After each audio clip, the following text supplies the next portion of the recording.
সুন্দরবনে চলছে ৩ মাসের মাছ ধরার নিষেধাজ্ঞা। এই অবস্থায় বেকার হয়ে পড়েছেন সুন্দরবন সংলগ্ন মোংলা উপকূলবর্তী জেলেরা।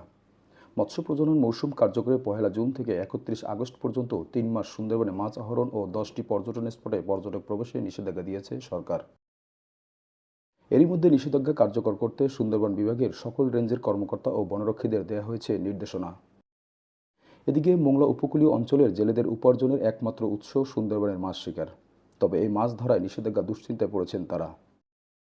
সমুদ্রগামী জেলেরা সমুদ্রে মাছ ধরায় নিষেধাজ্ঞাকালে সরকারের খাদ্য সহায়তা পেলেও সুন্দরবনগামী জেলেদের মেলে না কোনো সাহায্য, এমন অভিযোগ স্থানীয় জেলেদের। কয়েক হাজার আছে।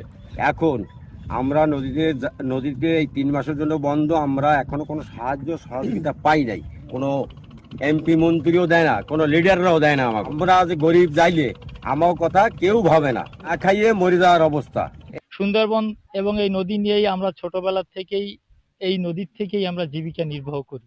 আমাদের ছেলে সন্তান স্কুলে পড়াই, আমাদের দুঃখী বাবা মাদেরকে আমরা ভাত দেই, কাপড় দেই।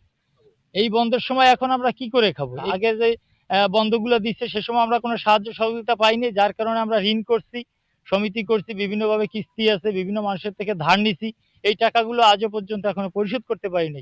সরকারের কাছে বলবো যে আমরা যে ৩ মাসের বন্ধতে যে আমরা আছি, আমাদের এই নদী এই সুন্দরবনের উপরে আমরা নির্ভরশীল। আমরা এর থেকে উপার্জন করি। এই ৩ মাসের বন্ধতে আমাদের জন্য যেন বিকল্প কর্মসংস্থান কিছু আমাদের জন্য করে। এই যে আমাদের নদীর চর দেখছেন, এখানে আমরা জাল টেনে খাই সবাই, অনেক মহিলারা আছে, আমরা সবাই জাল টানি। এই ৩ মাস যে বন্ধ দিছে আমাদের কোনো জাল টানা ছাড়া কোনো উপায় নাই, আমাদের জাল টেনেই খেতে হয়। তবে উপজেলা মৎস্য কর্মকর্তা জানান, সুন্দরবনগামী জেলেদের বিষয়ে মাঠ পর্যায়ে কাজ চলছে। এ নিয়ে শীঘ্রই ইতিবাচক সিদ্ধান্তের ইঙ্গিত দিলেন এই কর্মকর্তা।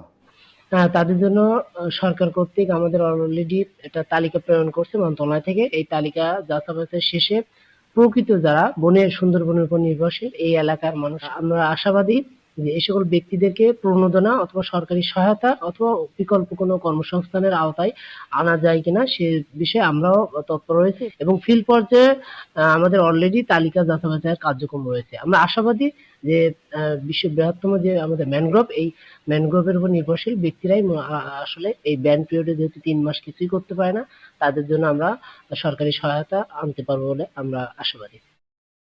উপজেলা মৎস্য বিভাগের তথ্য মতে সুন্দরবনগামী নিবন্ধিত জেলেদের সংখ্যা ৫০,০০০। তবে অনিবন্ধিত জেলে সহ এর সংখ্যা ১ লাখ ছাড়িয়ে যাবে বলে জানান স্থানীয় জেলেরা। আবুল হাসান, চ্যানেল 24, মোংলা।